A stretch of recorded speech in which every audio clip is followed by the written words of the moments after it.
대한민국 대 가나 흑토크. 아휴, 정말 아까워.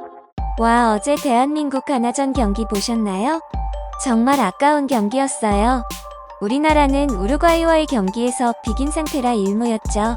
본선 조별리그에서 두 팀이 올라가는 16강에 안착하기 위해서는 자력으로는 2승이 필요하고 상황에 따라 경우의 수를 따지려면 최소 1승 1무 1패가 필요한데, 그래서 한국은 가나전에서 1승을 엄청 기원했던 거죠.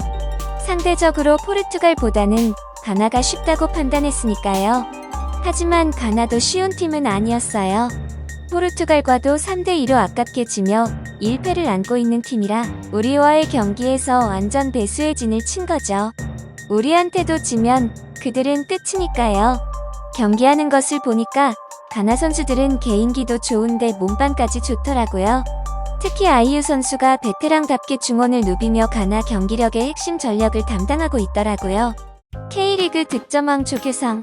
초반 2실점, 너무나도 뼈아팠어요. 모두 세트피스에서 나온 골이었죠. 우리나라는 무너지나 싶었지만 이내 후반 들어서 조규성의 연속 헤딩골. 정말 대단했어요. K리그 득점왕의 클래스를 여실히 보여주었죠. 조규성은 키가 189cm나 되는데도 전후반 풀타임을 뛰면서 민첩하면서도 엄청난 활동력을 보여주었어요. 대한민국 역대 월드컵 한 게임 2골을 넣은 유일한 선수로 등극하기도 했죠. 사실 보니까 얼굴도 잘생겼더라고요.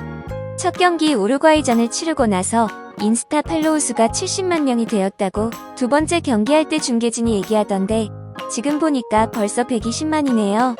대한민국에 걸출한 스트라이커 스타가 나오게 되어 정말 기뻐요. 정신력 손흥민. 손흥민이 월드컵을 바로 앞두고 다친 것이 정말 뼈아픈 것 같아요. 게임을 뛰는 것을 보니까 정말 토트넘의 EPL 득점왕의 모습이 전혀 보이지 않더라고요. 적극성도 떨어지고 헤딩 경합도 못하고 뒤로 나와 있으며 중요한 찬스에서 볼을 제대로 맞추지 못하는 모습이 보여졌어요. 심지어 상대 선수들에게는 엄청 막아야 하는 선수로 낙인 찍혀 손흥민이 공을 잡으면 3-4명이 달라붙더라고요. 시야라도 괜찮으면 비어있는 공격수에게 빠른 침투 패스를 해주면 좋으련만 그마저도 쉽지 않아 보였어요. 물론 손흥민이 있다는 것 하나가 상대팀에게 엄청난 압박을 주고, 이미 잘 알려진 손흥민의 침투 능력 때문에 공격 시 전체적으로 끌어올려서 압박하지 못하게 하는 효과도 있고, 우리나라 선수들에게 정신적인 지주가 되어주는 장점이 있지만요. 아쉬운 건 아쉬운 거였어요. 3차전에서는 손흥민을 선발 포메이션에는 넣되, 만약 치고 있다면 후반 중반부에는 컨디션 좋고 빠른 친구들로 바꿔주는 게 더 좋은 선택 아닐까요? 역시 이강인. 그동안 벤투에게 참 안 좋은 생각을 가지고 있었어요. 아니, 도대체 왜 이강인을 안 쓰는 거야? 선발로 기용 안 하는 것까지는 뭐 그럴 수 있다 치더라도 지고 있을 때 왜 후반부에도 이강인을 안 넣냐고. 본인이 안 썼던 거에 대한 고집으로 만약 넣어서 잘하면 본인이 잘못 생각한 게 되어서 그렇게 안 쓰는 것 아닐까? 라고도 생각했었죠. 하지만 월드컵 본선 무대를 열고 보니까 생각이 바뀐 건지 원래부터의 보관이었던 건지 이강인을 두 게임 모두 확실한 복병으로 써주더라고요. 결과적으로 벤투 잘했어요. 크크. 이강인은 투입되자마자 우리나라 공격진에 엄청난 활로를 뚫어주었죠. 오늘 보니까 수비도 열심히 해주고 탈압박, 민첩함도 엄청 더 좋아졌더라고요. 거기에 원래 장착하고 있던 킬패스와 크로스 슈팅까지. 체력만 된다면 선발로 뛰게 해주는 건 어떨까요? 아니면 후반에 좀 더 일찍 교체해 넣어주고요. 반칙을 얻어서 찼던 이강인의 오른쪽 아래로 빨려 들어가는 가마차기 프리킥도 정말 예술이었어요. 개인적으로 손흥민과 이강인이 같이 뛰는 월드컵을 정말 고대했었는데 그것을 볼 수 있어서 정말 기쁘더라고요. 마지막 포르투갈 전에서는 뭔가 결과를 만들어내 주었으면 더 좋겠네요. 왼쪽 풀백 김진수. 전문가들이 말하는 것에 공통된 점이 한국 축구 국가대표팀에서 가장 취약한 부분이 수비진의 좌우 풀백이라고 하더군요. 그래서 벤투도 월드컵 시작 전까지 홍철, 김문환, 김태환, 김진수 등을 번갈아 투입해보며 어떤 조합이 가장 베스트인지를 가려내려고 했었죠. 최종 선택은 좌측 풀백 김진수, 우측 풀백 김문환.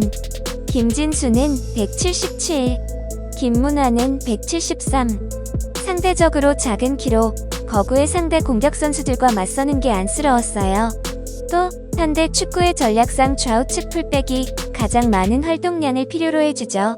특히 김진수는 가나전에서 거의 왼쪽 공격수처럼 올라갔어요. 엄청나게 뛰면서도 가장 많은 볼터치를 보여주었죠.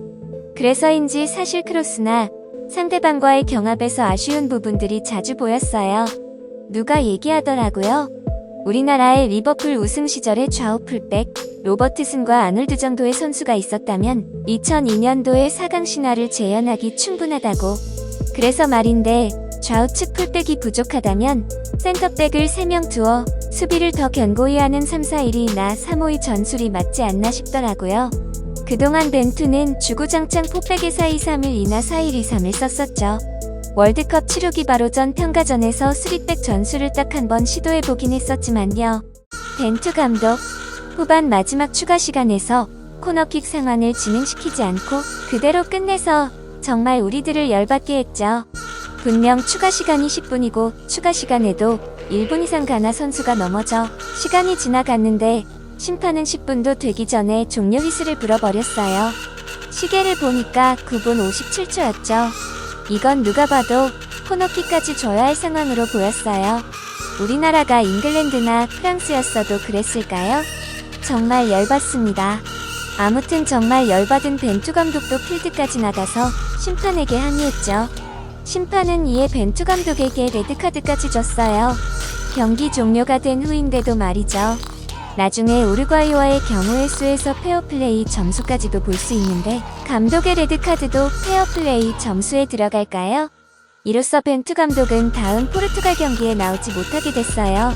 바로 벤투가 포르투갈 감독인데 말이죠.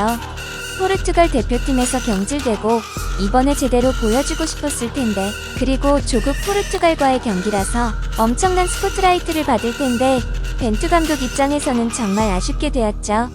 그만큼 대한민국의 감독으로서 우리와 같은 마음으로 함께 해주고 있었다는 걸 뜻하니 다시 한번 벤투 감독을 생각하게 되었네요. 모두들 열심히 잘 뛰어주었지만 오늘은 이렇게 딱 5명만 짚어봤어요. 정말 아까운 한 판이었네요. 아직 끝난 것은 아니니 마지막 경기까지 최선을 다해주길 바랄게요. 다음 영상으로 대한민국 16강 경우의 수 최종 정리가 이어져요. 대한민국 16강 가자고.